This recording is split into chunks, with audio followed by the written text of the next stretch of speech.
Hi, I'm Peter. I'm Eric, and this is Who Asked for This? where we Break down a pop culture topic and ask the question, Who asked for this? So there we go. We did the intro. This is how we're rolling. And I'm already tired because I had two hours of sleep last night. And Eric drank a Because lot of coffee. Yes, Because because I was watching this movie I had 2 hours of sleep because I always watch these movies the day before. the day before. I never mine. finished them right away. And I'm proud of you for that. And I do not have many notes, so I'm gonna just kind of wing this. So many notes. I got so many notes on everything. I did all these notes over the course of the week. That's why they're in different pen colors. And I think that I put more effort into this than I think I've ever put into any of my notes for college. Or they're gonna say I put more effort in this than you did. And I'm No, like, I wasn't gonna roast you. So our first segment is called 2-Bit News, which is where we both find 2 articles of news that we think are interesting over the week. Eric, I'm gonna throw it to you. Yeah, because mine is not like really funny. It's more just I found it really interesting that the Russo brothers are going to be directing a new film. Yes. Called The Gray Man, which is going to be starring Chris Evans and Ryan Gosling. For those who don't know, Chris Evans has been in things such as Snowpiercer, the Captain America films, Gifted, the Fantastic Four films, Not Another Teen Movie, and Ryan Gosling, for those who don't know, is in that movie where he falls in love with a sex robot. He's also been in Blade Runner, the second Blade Runner. The one where he's in love with a sex toy or whatever. Yeah, that's the sex robot. Well, yeah, actually, because Blade technically Runner in Blade Runner he's in love with a sex robot. So, like, you're thinking Lars and the Real Girl, which is my joke, but no, there are 2 Ryan Gosling movies where he falls in love with like a robot woman. Yeah. One's a hologram robot woman. And the other one's not a robot, it's just just a doll. Yeah, sex doll. And he's real lonely. Oh, and he's the guy that was gonna be in... What's that film where the girl dies and then she goes to heaven? Oh yeah, he's gonna be in the Lovely... He was gonna be in the Lovely Bones, but they fired him because he put on too much weight. And he actually got in the role and was willing to do the film. Unlike Mark Wahlberg. Anyway, continue with The Gray Man. And the reason why I found this interesting is usually when you get these kind of announcements about like buddy cop films or something like that, like it's 2 choices that you kind of know are gonna be good together. Yeah. But I have no idea whether these guys are going to have any chemistry. That's true, because a lot of them, they're both very much leading man roles. Yeah, and like Chris Evans has started doing more serious roles. Yeah, he's in Defending Jacob, which is really good. Yeah, and I mean, Knives Out is a very... Knives Out is fantastic. Yeah, like he's trying to move from superhero films. Yeah. But like Ryan Gosling is known for being in very prestigious films. And Ryan Gosling is like a one of everything kind of guy. He does kind of whatever he wants. Yeah. Like it's hard to tell. Like when I heard that, my first reaction was like, I never thought these people would ever be in a film together ever. I'm interested. I'm excited. It's an intriguing premise, and I think it's based off a book, I believe. The Gray Man. I'm not sure, but I think it's based off something. Doesn't matter, because we'll find out one day when it eventually comes. It's also going to be Netflix's highest budgeted film. It's going to be $200 million. Yep. Which is very interesting. Also, on a really quick side tangent, Netflix recently released like their top most watched films. Yeah. And I think it's really funny that Adam Sandler's Murder Mystery had more viewers than Martin Scorsese's The Irishman. Because people didn't have time. The movie's 3 hours long. That's true. Also, I think it's really strange that Extraction is the most viewed Netflix original film. Like the Chris Evans. That's strange to me. What? That movie's fine. Like, no, it's not that. It's strange. It's not strange at all because it's an action film. That's true. People like a good action. You can kind of just sit back and do other things while watching it. It's like John Wick for Netflix. Like that's kind of what it was like. That was its advertising. John Wick flicks. John Netflix. We're doing great. John Netwick. Remember last episode when we were actually doing really good? No, we are doing good. We're riffing. This is what people... No one goes to a podcast to listen to people actually talk about things. They also listen to fun riffing. My bit of news is that Wishbone is getting a movie. For those who don't know what Wishbone is, he's a little dog that recreates classic literature, and he was on PBS. He starred the dog in lead roles in books such as The Tempest, Frankenstein, and Treasure Island, which is one of the Wishbone episodes I've seen the most. He was on PBS.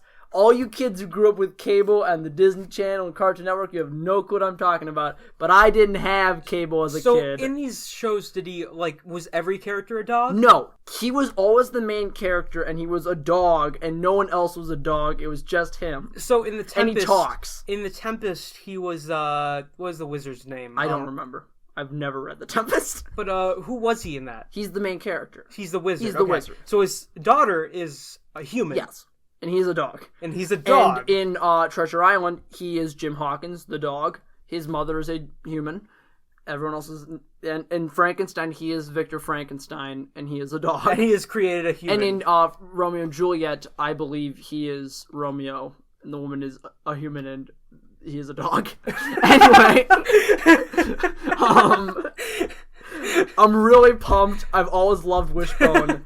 And I think it's because, jokes aside, it's a really great way to get younger kids their knowledge of classic literature that doesn't over-explain everything, but it gives, good rudimentary understandings of, what makes something like Frankenstein good, and why, these literature exist, and allows kids to go, okay, I kind of understand Romeo and Juliet, so that when we get to 8th grade or freshman year, I have a brief concept of what's going on. I can't wait until he does Macbeth and gets beheaded at the end. And the ending of Macbeth is dumb. Okay, the ending to Romeo and Juliet is dumb. The ending to Macbeth makes total sense. Macbeth is a dumb play in general. No, Romeo and Juliet is. Everyone shits on Romeo and Juliet for falling in love.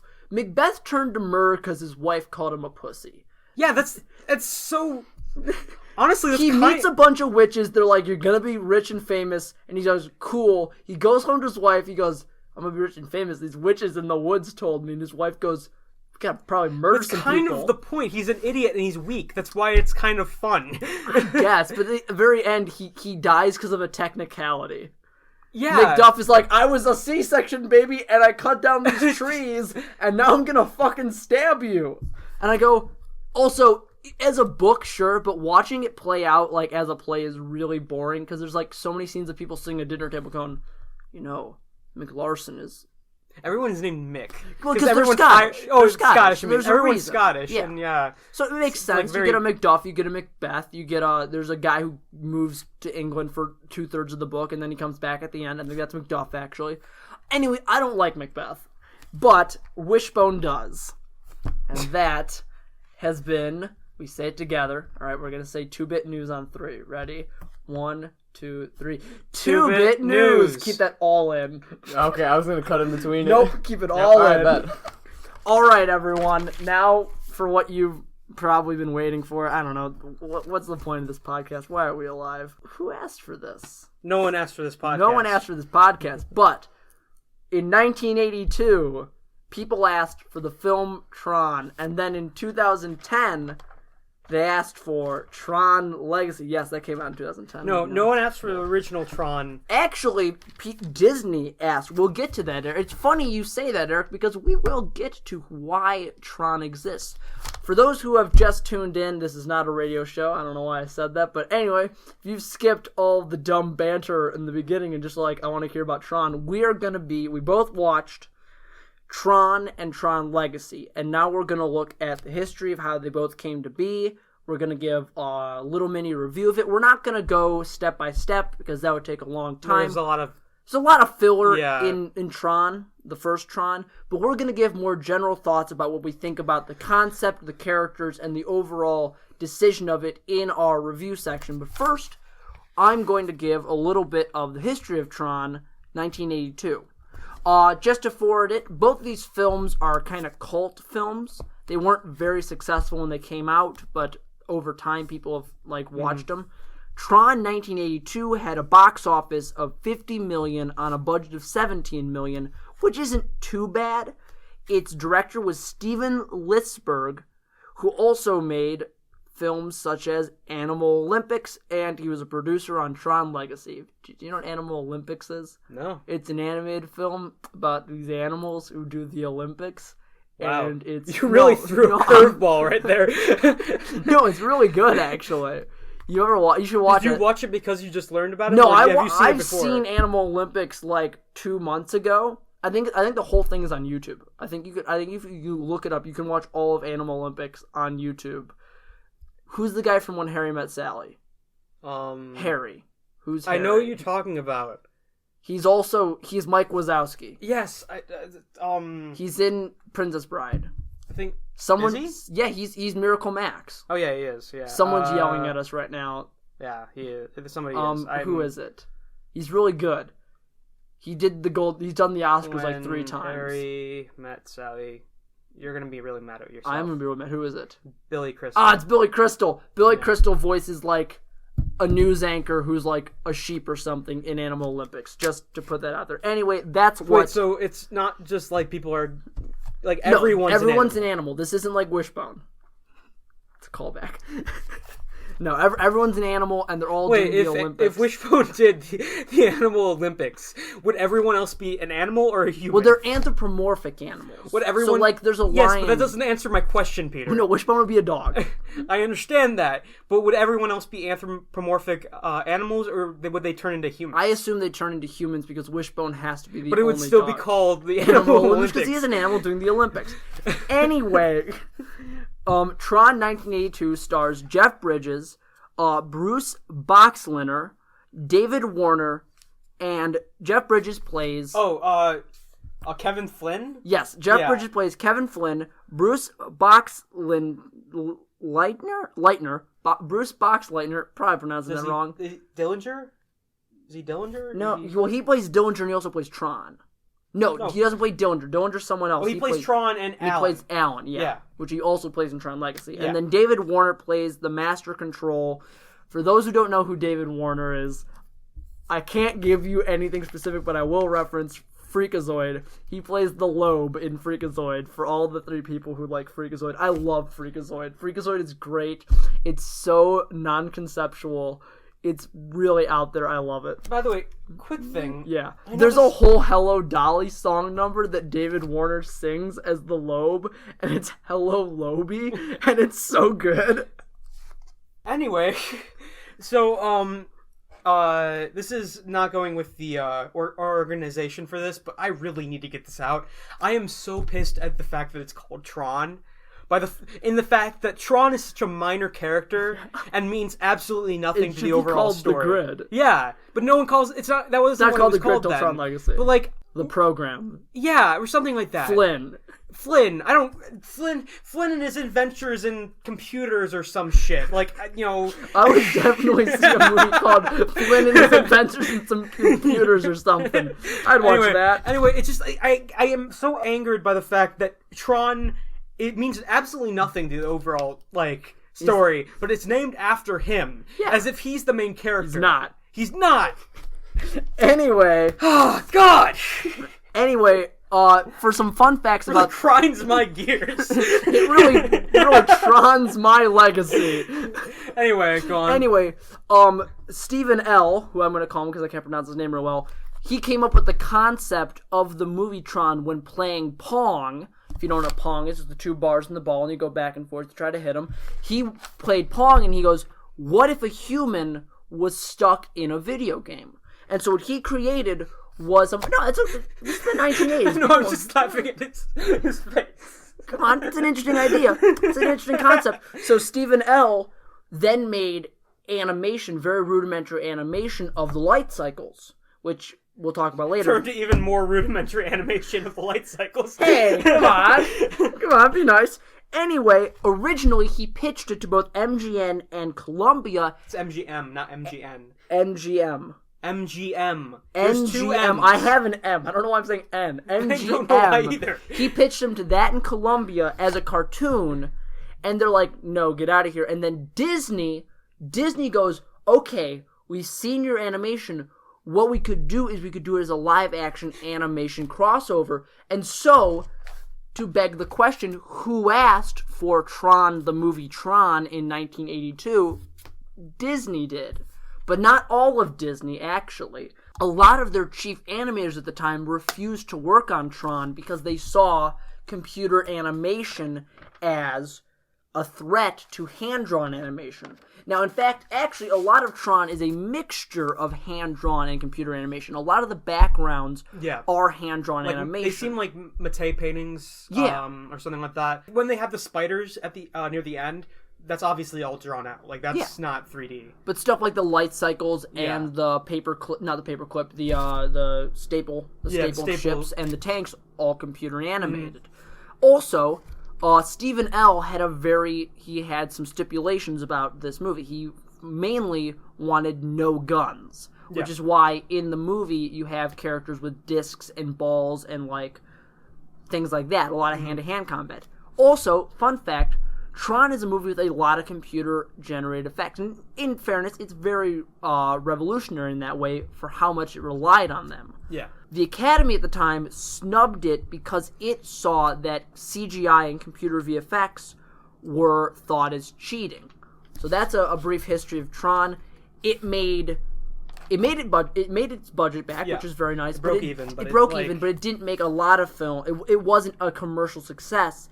And then the next year, Disney released another science fiction film called The Black Hole, which I don't know anything about, and that made no money as well. So due to Tron and Black Hole, Disney did not make another live-action science fiction film for 15 years. And, like, Tron has a lot of, like, is very reminiscent of Mary Poppins in the fact that they're, like, give me a sec. Continue. What I mean is, like, it's live-action plus they're trying to do animation, but like the reason why it works in Mary Poppins is because, well, one, it's supposed to be a very magical like feel in the film, and like, you know, there's 2D animation, whereas the 3D animation, even then, yes, it was new and it was state of the art, it's still it's not like people's perceptions of reality changed. They still knew it was really bad and awful. We're now getting into the segment of the show that we call What's the Deal With, which is where we look and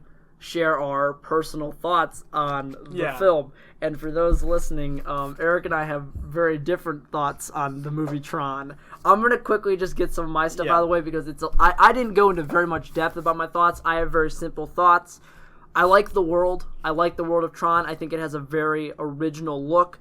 The suits, the bikes, the tanks, these aircrafts, they all have a very distinct look that if you look at them out of the context of the film, you can go, that is from 1982's Tron, starring Jeff Bridges as Kevin Flynn. It's exactly what you say. You say that every time. Yeah. And I like the suits. I like the light bikes. I also think the look of this film specifically, it's a lot like Fresh Prince of Bel-Air. We're doing this thing now where hear me out here. It's dated, but it's timeless. Fresh Prince of Bel-Air. No. Hear me out here. Fresh Prince of Bel-Air, if you mute it, you can clearly tell what decade and time period Fresh Prince of Bel-Air came out at. It's clearly 90s. It looks 90s as all be out. The music is 90s. The theme is an extremely 90s theme. And for Tron, it's very dated in its special effects and its suit designs. But a lot of the themes and ideas are timeless. This idea of a video game world, our relationship with technology and progress are very timeless themes. I think in some ideas, Tron, in some aspects, a lot of aspects of Tron, it's not very interesting, but I think it grapples with this technology versus humanity and progress very interestingly. I love the light cycles. I have on my notes, I love the light cycles as a note. That's it. Those are my thoughts about Tron. I think, in general, it's not a good film. I don't think it stands the test of time very well because it is really slow. The characters... Kevin Flynn is a good character because Jeff Bridges is a great actor. He puts a lot of energy and a lot of, like, as much character as Kevin Flynn has, he puts into him. He's a lot better than the sequel, as most things are. I don't hate Tron. I don't think it's bad, but I don't think it's good. I will say, fun fact, all the live-action stuff in this film was shot in black and white, and then it was rotoscoped and colorized later. And I think that gives a really distinct look to how the humans feel for this film. Now, over to Eric with all the hate in the world. Eric was not having fun. I was not filled with hate before, but then you just kept on going. I think it's a fine movie. I think it's okay. I don't hate it. I just don't like it, especially after watching the second one and how much. Spoiler alert, I really like the second one. Peter. Yes, Eric? Have you seen Howard the Duck? I have seen Howard the Duck, the film by George Lucas. Yes. No, it's not directed by George Lucas. It was produced by George Lucas. It's produced by George Lucas, you're right. But, it's not directed by George Lucas. So, George Lucas doesn't do a lot of directing. Do you know why Howard the Duck failed?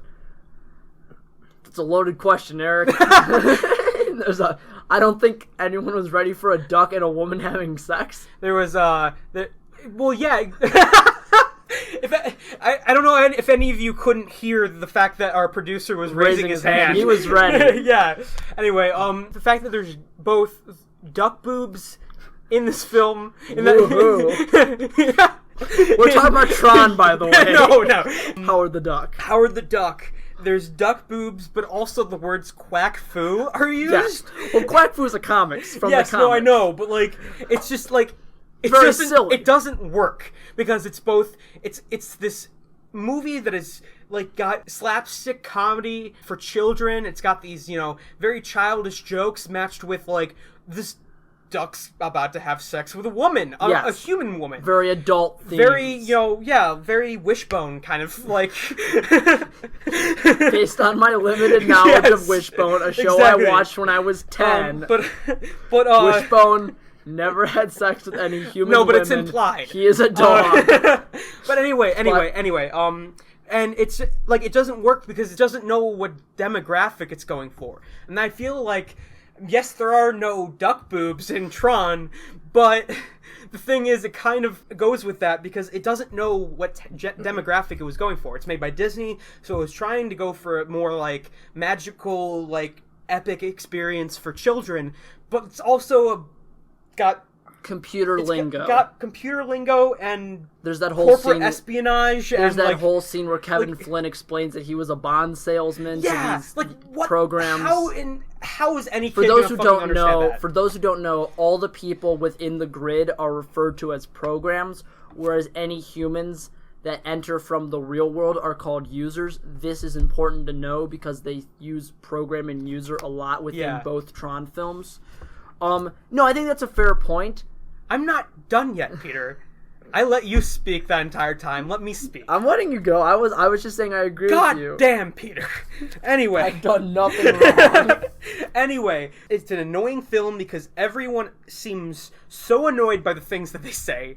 Jeff Bridges puts in such an effort into the film, and no one else does. I commend the film for trying to go for this sort of like 80s epic fantasy adventure with kind of like the Conan the Barbarian kind of thing, where he's like traveling through this weird world that we've never seen before, and and you meet weird characters along the way, and I don't know. It's trying to go for that, and it fails because there's so much meandering. There's a lot of meandering in Tron. There's a lot of people just standing and talking in their hockey padded LED suits. And parts of the film are so beautiful, but the parts that they spend the most time on are like floors with black skies. Like it's nothing. It's annoying, and I don't like it. That's fair. And I almost fell asleep during the film. It took so long to finish the film because I was so bored. You also watch your films during night. You do that a lot. Yes, because I have shit to do during the day. You mean like your job? Oh, wait. I sleep during the day. Get fucking wrecked. Anyway, I don't know if any of that made sense, but it doesn't know what it's going for, and that's why Tron Legacy is so much better, because it's more consistent and focused. I feel like I've wasted almost 2 hours worth of my time watching. Hey, look up how long Tron is. It's an hour and 30 minutes. It's an hour and 30 minutes? So it's not almost 2 hours. So I feel like I wasted an hour and 30 minutes of my time watching somebody driving around in lights. The light cycles are cool! They're not stupid looking, it's just the fact that it's driving around and doing nothing. Talking to Clue on the computer. Being like, what's the prime directive? I agree with you for the most part. I think there is a lot of missed potential and a lot of just empty space in Tron, both literally and figuratively. Because they're minimalistic I'm going to listen back sets. to my rant, and I'm going to realize that none of it was cohesive or made sense. Well, I think what you're saying is that Tron is a film that tries to have its cake and eat it, where it tries to be this cerebral adult film, but also pander towards like childhood excitement. It's what everyone says about Tron Legacy, but no, the first Tron was the culprit of it, where it's like it tries to be this awesome visual movie. You know, it's the first Star Trek. It tries to be the first Star Trek movie. I've never seen the first Star Trek movie. It tries movie. to be good because it's bad. I've seen Wrath of Khan, which is great. But it tries to like put you in awe with its visuals, and so its story is a little lacking. But like when they're in the real world, it's just a bunch of business bullshit, and it's like, not interesting business stuff. That's a fair point, and I think so. I would say our overall thoughts on Tron, the movie Tron, with Kevin Flynn, played by Jeff Bridges, who works at Encom and then goes into a video game. Also works at an arcade called Flynn's, which is his name. Yes. You're really not a fan of it. I'm not. You really didn't care for it. I'm looking at you with the deadest of eyes. Eric, for those who can't see, which is all of you except the two people here, Eric is just dead-eyeing me. I think it's fine. I think it's a lot less interesting than it could be. It's named... This entire fucking movie is named after a guy that's barely in the movie. Yeah, he's in the very end, and he's not very interesting. He's not interesting. He's not different. He doesn't even seem like a hero. He just does... In fact, everyone says that he's the hero, but he's not the one that sacrifices himself. He just throws a disc at a giant bulbous head, and everyone's saved. And they're like, it's Tron. It's Tron who did it. No, it's fucking... It was Jeff Bridges who sacrifices himself. It's Kevin Flynn. Fuck this movie. Yeah, Eric doesn't like this film. Oh my God. I don't have the energy to get angry at Tron. It's a weird film to get angry at. I feel as if you were to tell someone the movie I get angry at is Tron, they go, the one Jeff Bridges, he plays Kevin Flynn, he goes into a computer game. No, they'd mostly be like, oh yeah, I forgot about Tron. Is that the one where they're all wearing LEDs? You go, yeah. They're like, there's a sequel to that. They're not wearing LEDs. I know, but it looks like they're wearing LEDs. That's the point. Yeah, I know. It was painted on. Yes, I'm aware of how they did it. That's our thoughts on Tron. We talked about it, made your budget back, but it wasn't very financially successful. But there was a cult following. And so in 2005, a sequel called Tron Legacy was greenlit. In 2010, it was released with the director Joseph Kosinski. This was his first ever film. This was his directorial debut. Its budget was $170 million, and it made a box office of $400 million. That's pretty good. It's okay. Because I'm actually surprised that its budget is that low. But always think when you do budget, you always have to double it for marketing, because normally your marketing budget is double your budget film. Meaning it's probably lower, and it looks like it's... Oh, no. The budget is that's the film. So whenever you take the film budget, you double the budget, and that's plus marketing. Oh, yeah, okay, yeah. So it's 170 plus 170. Oh, because I've also heard that they sometimes lie about the budget to make it look like it's much more epic. Yeah. Or that they put more money into like the visuals and stuff. Though I will say, I think Tron Legacy definitely used its budget well. Oh yeah, we'll get into that. The cast: Jeff Bridges returns as Kevin Flynn, but he's got a beard now. He's got a cool old man beard. Olivia Wilde plays Cora. She's the Avatar. By the way, side note, I'm sorry. Have you ever seen Jeff Bridges with his beard shaven recently? No, It looks so strange. His face. Oh, I don't think I've seen Jeff Bridges in a movie without a beard. I need to look. Yeah, you keep on talking your bullshit. I need to. Oh, come on. Oh, come on, man. Jeff Bridges, who also, for those who don't know who Jeff Bridges is, he's in The Big Lebowski. He's Obadiah Stane in the first Iron Man film. He won an Oscar for his role in Crazy Heart. He's a good actor. I really like him. Olivia Wilde's in this film. She directed Booksmart. She is in a lot of things. She's in that Clint Eastwood movie where it has the worst name ever, but it's not terrible. It's it's the one about the guy who stops the bomb. Oh, come on. Richard Jewell. She's in Richard Jewell. She's the character that Clint Eastwood has his cake and tries to eat it with. I can understand why he keeps the beard, because without the beard he looks like the baby of Josh Brolin and Dennis Quaid. Show me a picture. Oh no, I don't like that at all. That's not good. That's uncanny. You know what I also don't like? I don't like the headline of 25 celebrities who look way more handsome with a beard. Oh wait, no, that makes sense. I thought it says Robert without. Redford. He does kind of look like Robert Redford. I can understand why he keeps the Have beard you ever because he seen looks Robert like Redford? everyone else. That's true. Without the beard. That's a really true point. Like, Okay, he doesn't look like himself. Jeff Bridges does not look good without a beard. You know what's weird though? Because in this movie, Clue, who is Jeff Bridges without a beard, doesn't look terrible. Well, younger Jeff Bridges That's looks true. good You're without right. a beard. Old Jeff Bridges does not look good without a beard. Olivia Wilde plays Cora. You're gonna say Olivia Wilde looks time. good without a beard. Olivia Wilde with a beard, solid. Would have loved Richard Jewell more if Clint Eastwood didn't lie about the affair that the FBI agent and the reporter had. That didn't happen in real life. That's not true, but it's in the movie, which is, listen, 2-second tangent. That movie is about the problems with fake news and misinformation, and then Clint Eastwood proceeds to put fake news and misinformation in that film, and I go, having your cake and eating it, buddy. But the film's good. Sam Rockwell's great in it, and the guy, Walter something, the guy from BlacKkKlansman, and no, he's the dude from I, Tonya. He's really good. He plays Richard Jewell. He's fantastic. Anyway, Garrett Hedlund is Sam Flyn. The guy that I thought was in Pacific Rim. He's not. He's not. He looks. He does look like the guy exactly from like Pacific the guy Rim. from Pacific He does. Rim. Yeah. He plays Sam, Jeff Bridges' son. Michael Sheen is in this. He plays a club owner. You'll easily miss him because he looks nothing like him. He does not look, but he is the guy having the most fun in this movie. Yes. And also, not that anyone cares about this last guy, James Frain is in this. For those who don't know, James Frain played Theo Gallivan in season 2 of Gotham. Michael Sheen is in things such as Good Omens, Doolittle, and he's in the worst Twilight movie. He's the guy. He has a really weird laugh in the second one. This is the worst Twilight movie. It's the last one. It's the one where they have the baby. That's the peak of comedy to make fun of Twilight. Yeah, no one has ever done that. No one's ever made fun of Twilight, especially not Robert Pattinson. Anyway, also the guy who plays Tron and Alan, right? Yeah. Alan, the guy who plays Tron and Alan, whose name we said earlier. I think his name is Alan 1. Womack. The very popular and real name Bruce Boxleitner.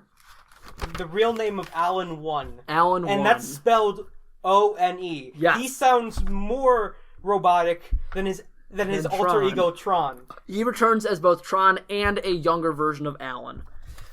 And an older version of Alan, yes.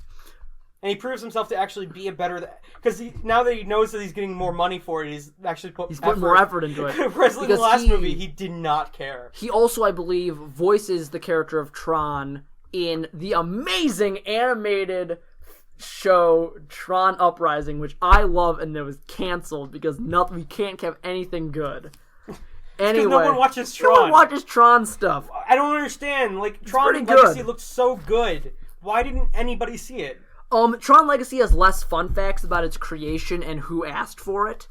It was shot entirely in 3D, which is pretty cool, except for the real world stuff, which was shot in it was shot in just normal cameras.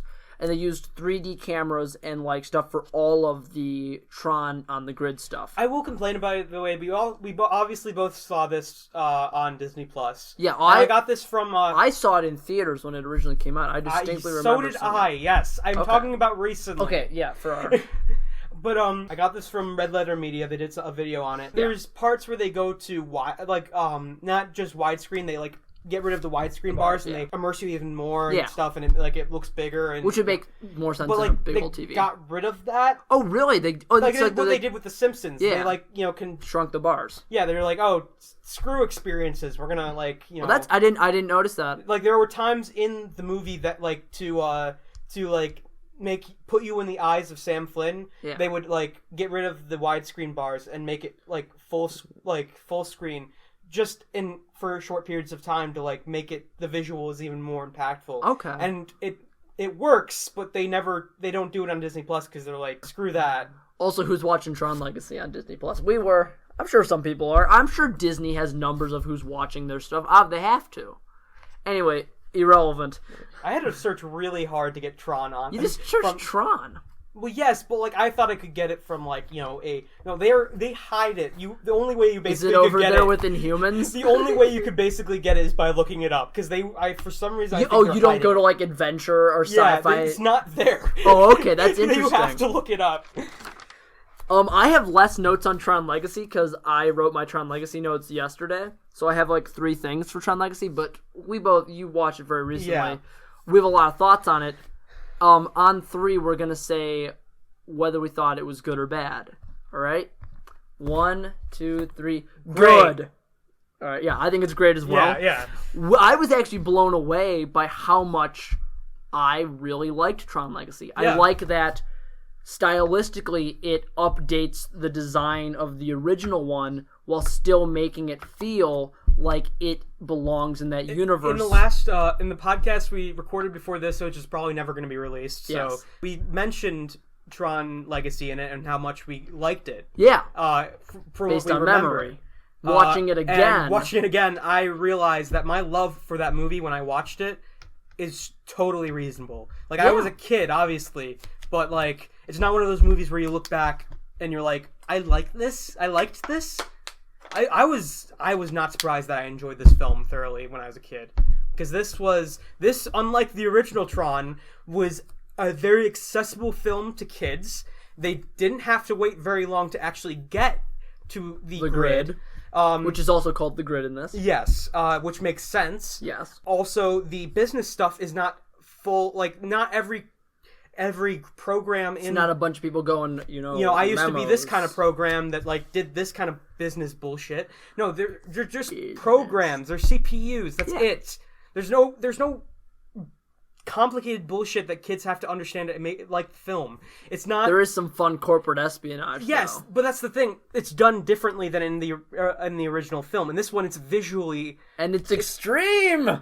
Visually exciting. He's jumping off a roof. Exactly. That's the thing. He's riding a motorbike. Look how cool he is. It's not like it's Look not. at his hair. Oh my God, Peter!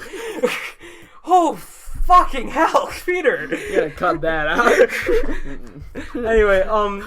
Anyway, it's not like in the original film where it's just Kevin Flynn just typing on a computer and that's it. Yeah. Like Sam Flynn actually breaks into the building, uploads some stuff, and like while this whole business meeting that's not boring and has actual conflict in it, including Cillian Murphy and Cillian Murphy. You're right, not Cillian Murphy. Yeah, Cillian. That Murphy. would be silly. Ian Murphy. Can we just have 5 minutes of silence? Hey guys, so we just did a quick. No, we're gonna blend it together. No, I want to explain something. Let me fucking talk. All right. Anyway. So we just took a pause to eat, and breaking the magic of podcasting. Yeah, exactly. You wouldn't have noticed it, but now we after Peter has repeatedly interrupted me and put me to the brink of my sanity. I interrupted you once. We were talking about Cillian Murphy, and now he's in an uncredited role that lasts like a minute. Yeah, and it's pretty great. He's a great actor. He steals the show in that one scene. Like he's like he looks nothing like himself. You wouldn't notice it, and I think that might have been the point. Most likely, because he wasn't credited, even though he should have. He should have been. The espionage aspect of this film. We're talking about that is more visual than it is like telling implied. You Yeah. Like he breaks into a building, he uploads something, he does something. He jumps off a roof. Yeah, jumps off a roof. It's very. Look at his hair. Yeah. Anyway, he's cool. Don't you wish you were like him? He's like Jim Hawkins in that Space Treasure Island. What? Treasure Planet. Jim Hawkins and Sam Flyn. They're practically the same, but they're not. Anyway. Eric brings up a really good point about how Tron Legacy is a lot more visually interesting. I love how you don't let me explain it myself. No, but after interrupting me so many times. I interrupted you twice. That is a lot. Twice. And now you agree with me and you continue to explain to the audience. I do agree with you. You continue to explain to the audience because I haven't been able to explain it myself because of you. Go on! No. You, what Eric was talking about with Cillian Murphy and all this espionage stuff is that... Look at his hair! Cillian Murphy's got a beard now. Can you believe it? Beard. Yeah. Has he had a beard in other things? No, basically not. He's not really... Well, he had a beard in 28 Days Later. Oh, yeah, he comes did. out and he's got a beard. Yeah, And you're like, look at his beard. Danny Boyle does that. Yeah. It's the guy who did Sunshine. Yeah. And our favorite movie, Yesterday. Yesterday's Eric's favorite movie in the world. No, it's not. Ask his parents. He absolutely loves it. I don't. If you, I don't hate it. It's not good. Anyway, my god, no one's gonna listen to this fucking podcast. We're gonna kill each other. No, it's gonna be great. I think this is great. Eric, you may continue with why you really love Tron Legacy. Okay. Because it's great. So, like we established in the 1982 version, like, all of the real life stuff is more said than shown. Yeah. Whereas they have learned from their mistakes and the fact that that is not how you write movies and is very boring. And did the opposite, in which Sam Flyn is doing what his father did to the... Why are you smiling? Did I do something wrong? I didn't even interrupt you. I can do no good. I let you talk, you get angry. I interrupt you, you get angry.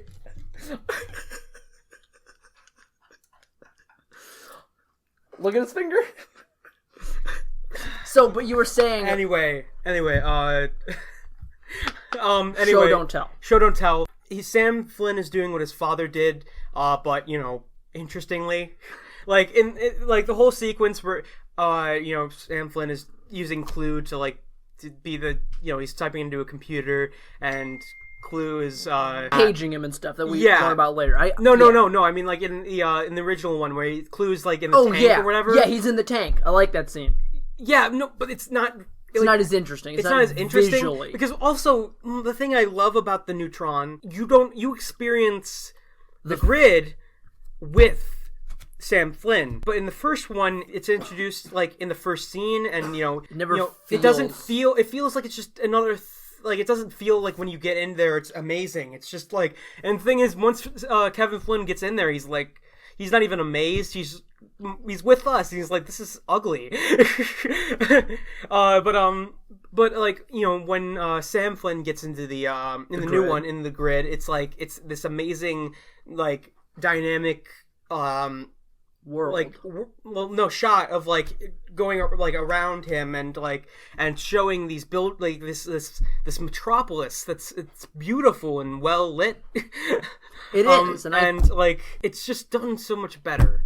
And I agree, and I think something that Tron Legacy does really well is it does redefine the world and the look of both the characters and the universe. And I think you've put it especially well, Eric, it's visually more interesting. Sorry, what? Why did you state my name so like you were reminding me that Dude, I don't know where I am. I woke up and I'm like, oh my god. But I think my favorite part, and I apologize, I will talk for a couple minutes here. I think my favorite part of Tron Legacy is CGI Jeff Bridges. 100%. So, Clue is back, but now he's... Let me just go get a drink. Yeah, get a drink, man. I'm going to talk about CGI Jeff Bridges for about 30 minutes. I'll be the stand-in. The rest of... Yeah, our producer's going to jump in and not say anything. Yeah. Anyway, in the opening scene of Tron Legacy... Your phone, by the way? Yeah, what are you, bloody movie theater? Turn off your ringer. Anyway, in the opening of Tron Legacy, Kevin Flynn, Jeff Bridges, leaves his son, and we get... Because he's young Jeff Bridges, we get a face full of CGI de-aged Jeff Bridges in the real world. It doesn't look good. But this is one of the first times in Hollywood history that we CGI de-age an actor. So in the sense of where it came from, and Tron being a series of technological advancements, it's fine. Real life Jeff Bridges de-aged is not a great look. My opinion is that... My opinion. My opinion. My opinion, sir. No, the way I feel about it is everyone complains about it. No one complains about the fact that Tarkin looks so weird in Rogue One.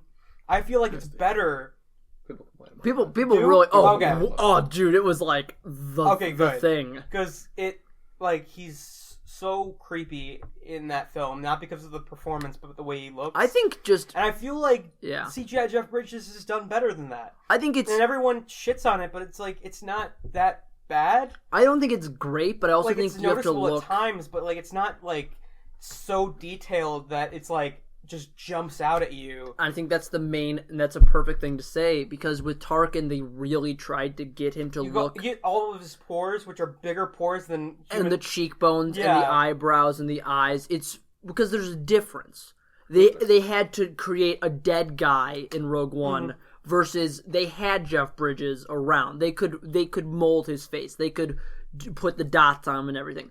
I think when we get into the grid and we meet Clue, who is also Jeff Bridges, but he's young Jeff Bridges, that's when I love the CGI face for him.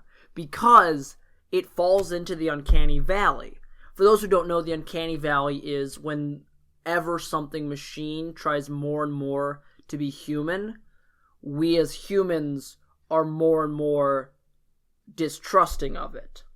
For CGI Tarkin being a perfect example, is when you look at it and you go, that is trying to be human, but I know it's not. I don't trust it. I think with Clue as this CGI Jeff Bridges, it uses a lot like Child's Play, the movie with Chucky. It uses the Uncanny Valley to its advantage. So we as the audience see this creepy, fake-looking Jeff Bridges, and we go, we can't trust him.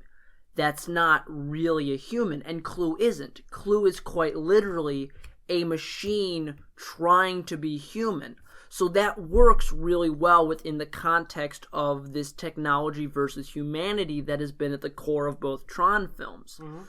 In the same way... As a robot, you seem very represented by the fact... I am. As a human robot that feels no empathy towards humanity, I support CGI Jeff Bridges. And it works. He has emotions. He, moves around in a very similar way that Kevin Flynn... Emotions, something you'll never understand. Oh, no! I love emotions. I eat them every day. They're my favorite cereal. Emotions. Like the O's. See, you're just trying to take what I did with the John Netflix joke, and you're trying to redo it, and it doesn't work. Anyway... I really like Clue, and I like Clue as a character in this because he is this creation of Kevin Flynn. He's meant to make the perfect system. In his opinion, he's succeeded, but he's turned the grid into this totalitarian fascist dictator, and it's really interesting in the way that he plays off Sam Flyn when they first meet. There's a scene where he finds Jeff Bridges' hideout, and he's in awe of it. He's found his creator's workplace, and he doesn't know what to do with it, and it's completely and utterly brilliant. In the same way that he has this big speech at the end where he's just emoting and he's angry and he's emotional, and it's really interesting to watch, and I really like it. And we talked about this earlier off the pod, and Eric especially, what we really like about Tron Legacy is that it takes full control of its narrative and its ideas, and its world feels fleshed out, whereas in Tron 1982 there's a concept, but it's not expanded upon. And I think that's in the Tron Legacy, which is weirdly undermined by a lot of people. It's a far more interesting film because it allows its characters to breathe. And I also think it's really interesting that you have Cora, who is this kind of audience surrogate who, along with Sam, is new to the world. And she's childish and she's innocent. And you feel for her. And watching her and Sam at the end make it out to the real world, it's a really heartwarming scene. And they're obviously romantically coded.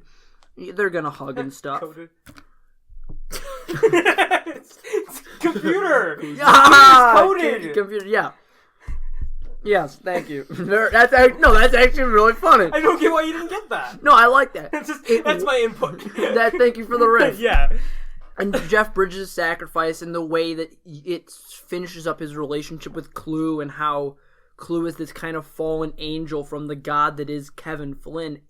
It's all really deep stuff that's not out there. It's not like something in OG Tron where it just doesn't work for anyone. It's these ideas and this metaphors and stuff. Would you call it jazz? I would call it bio-digital jazz, man. I forgot the line halfway through saying it. This is the same guy who played the dude. He's the dude from the Big So Lebowski. when he says, Like, he gets a little bit of the dude in there when he says digital jazz. Man. Yeah, he says man at the end, He does too. say man. It's very much the dude. Yeah. But I like Tron Legacy. I like the action sequences. There's a great gladiator scene. There's a really fun light bike chase. I love light bikes. I think they're so cool. You know what I love more than a light bike? I love a good robotic hand, but a light bike is sick. You okay over there? A good robotic hand? Yeah, like in a movie, someone who has like a robotic hand and it looks cool. I love a good robotic hand. I'm sorry. You're right. It sounds like... I'm sorry. You can cut this out, but like I when you said that, I was just thinking of like a good strong gorilla. What the fuck? The reason why I laughed is because I thought you were gonna say a good robotic hand job. Like, shame on you. No, I know it's not funny, but no. Like, it's just like I thought you were. That's what you thought, because I'm a very naughty boy. Tron Legacy is an overlooked gem of a film, and I think it really is great. I had a lot of fun watching it. What do you think, Eric? I really like it. I really like the movie. All in all, I think we both really had a lot more fun with Tron Legacy, and we're both very excited for the possibility of Tron 3.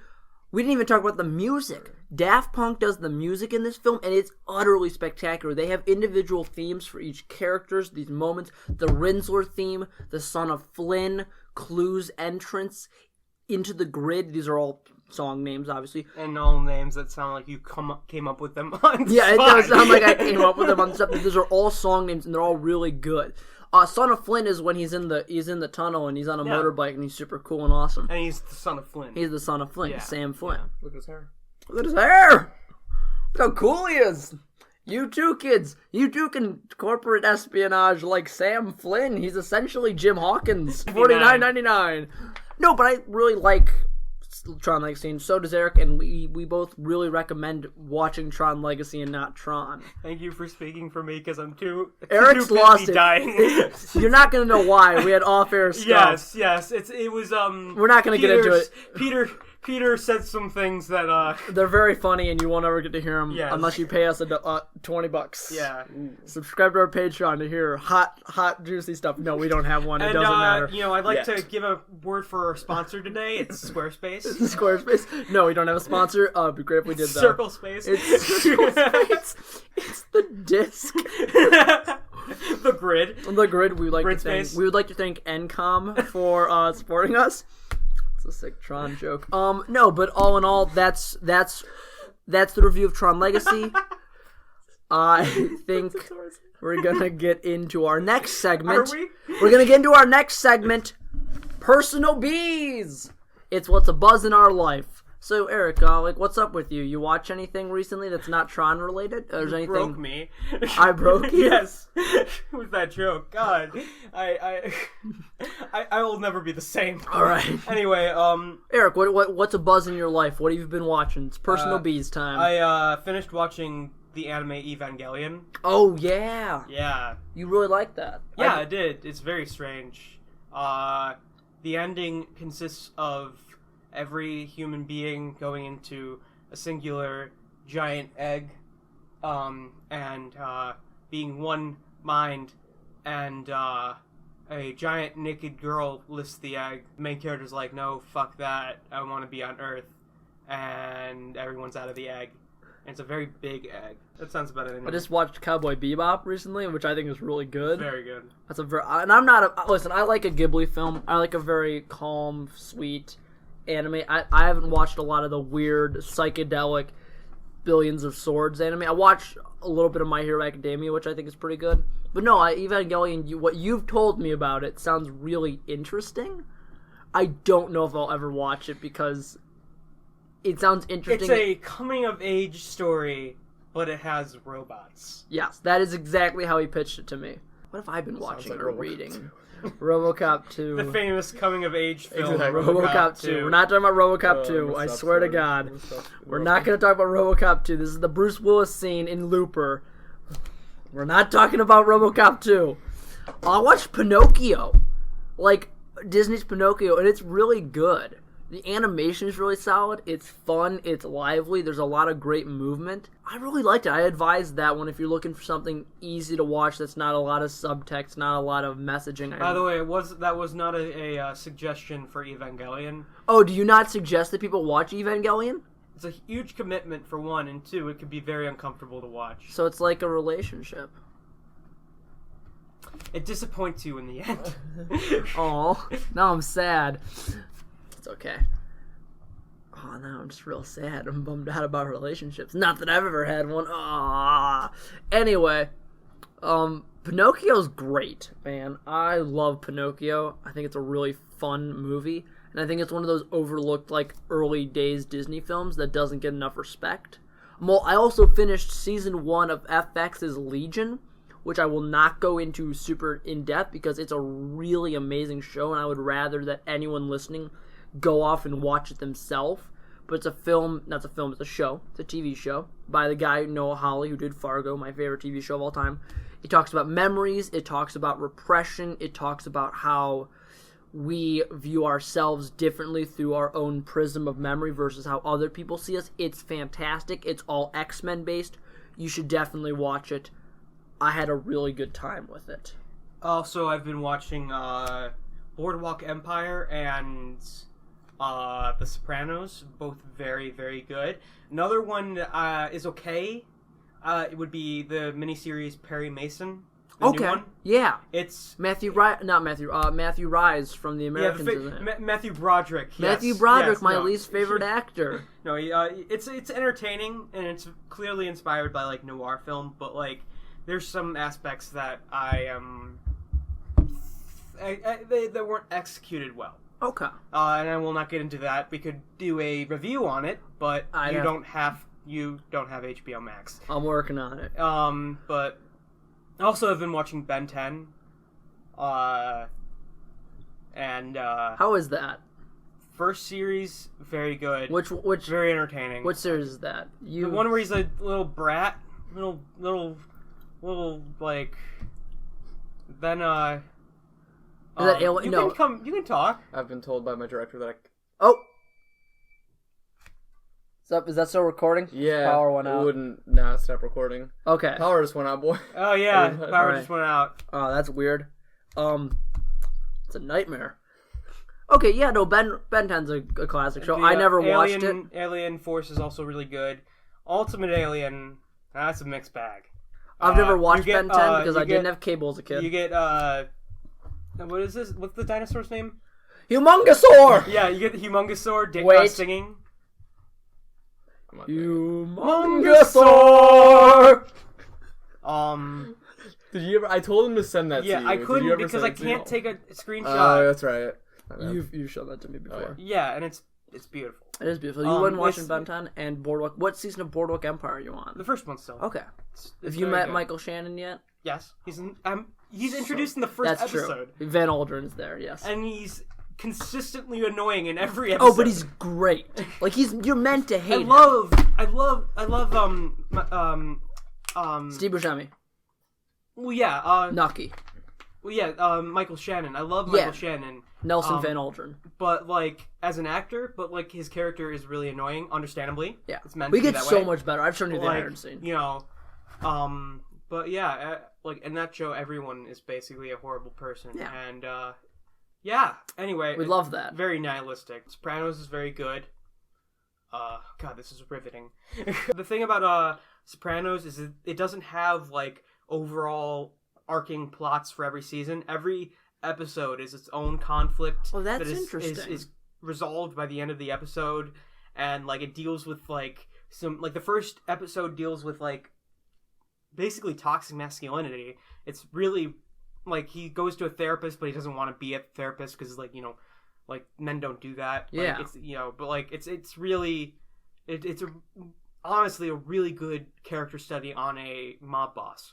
Okay, wow. Okay, I'll give really, that a check really good. out. I've heard it's good. I've heard a lot of Yeah. great things about it. And that's James Gandolfini as the main soprano. Gandolfini. Gandolfini. I know, but like How do I say it?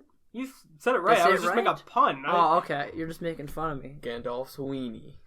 We're gonna I'm mark not that. gonna know. Well, everyone, thank you for just staying with us. Or if you've checked out by now, that's okay. If this doesn't end up really good, we might. I will force everyone. We'll never do it again. I will force us to re-record this episode. Or No, I really like it. We're never gonna re-record it. If you're listening to this, like, subscribe, leave a review if you can. You can do it in app. You can do it on the YouTubes. You can do whatever you want. And if you'd like to message us about what you think about the Tron films, if there's anything in the episode that you really liked, or if you have a question for us, please contact us at whoaskedpod20@gmail.com. That is whoaskedpod20@gmail.com. 20 is the number.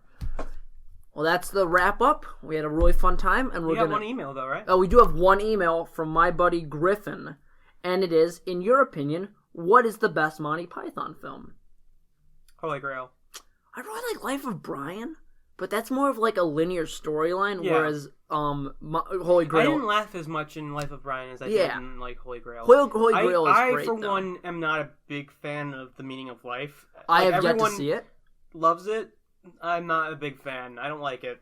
When I watch it, I'll have to come back to you on that. I think Holy Grail is consistently the film that makes me laugh the most. Like The Meaning of Life is just like random shit happening in front of you. Like there's. Well, this means nothing to me because I haven't seen it. Well, that's the thing. It still will mean nothing to you when you see it. Much like The Meaning of Life. Perhaps Eric. Let me get my intelligent voice on. Mayhaps, Eric, if we believe that the meaning of life... Is he even picking up on the mic? Did you put the intelligent voice on yet? I'm doing the intelligent voice. You got me. Eric, welcome to NPR.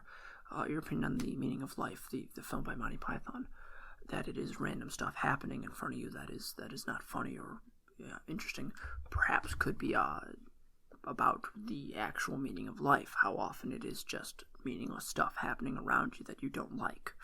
But no, I have yet to watch it. And I have no more riffing on that.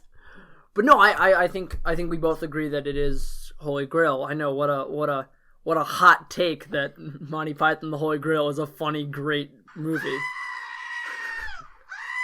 Really? Get out of here. All right. What did I do? I was going to do that while you're doing the NPR thing. But you couldn't even get up. No, Griffin, I'm so sorry. But I definitely think it's Holy Grail. You think it's Holy Grail. I really like A Fish Named Wanda, even though that's not a Monty Python film. It just is John Cleese and the other guy that's not the Joneses or the Terrys. It's Roger, I think. It's the Roger one. He's the one who does the stutter really well. Fish Named Wanda, or as I call it, Jamie Lee Curtis wears a million outfits. It's pretty good. It's a lot of fun. You should check it out. But that's been the pod. Thank you very much. You're free. We are free. Master has given Dobby a gun. Dobby is free. Once again, contact us at whoaskedpod20, the number 20, @gmail.com. We're going to end up the podcast by saying our catchphrases. Eric, you go. Throw us your catchphrase.